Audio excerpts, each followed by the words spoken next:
له پاکستانه د افغان کډوالو د جبري ایستلو لړۍ لا هم روانه ده.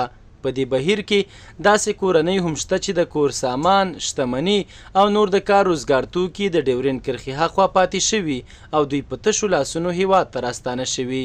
الله تعالی ډېر خراب دی. داسې کسان مو ولیدله چې کورونه یې پاته، مالونه یې پاته، عادي راغلي دي. داسې کسان خلک په ویډیوګانو کې ګوري چې مالونه یې پاته دي او دغه ما په دې ګناهکارو سترګو لیدلې. ګرده پاته دي. په موږ خپله 2-3 ورځې چاپې وې.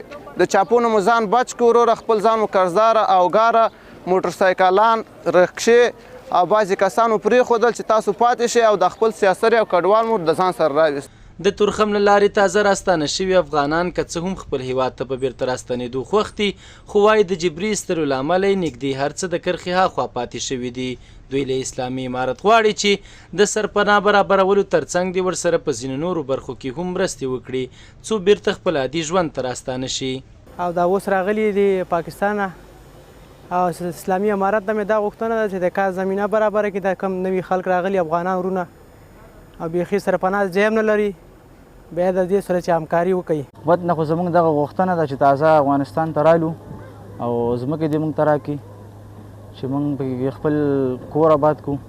ورته مهال د کور او ښار جوړونې وزارت چارواکي وایي تر اوسه د هیواد په بېلابېلو ولایتونو کې بیرته راستنېدونکو کډوالو ته له 65,000 څخه زیاتې د استوګنې نمرې ویشلې دي او لا هم د ځمکو د ویش لړۍ روانه ده.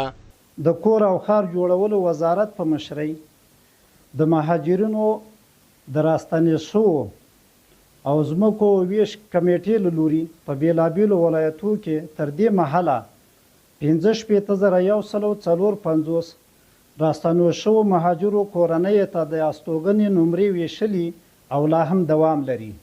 د یادونې وړ ده چې تېره ورځ یوازې د تورخم له لارې هیواد ته 350 کورنۍ چې د غړو شمېر یې 1,246 تنه کېږي هیواد ته راستانه شوي دي. عزیز الحسن نعماني، حریت راډیو، ننګرهار.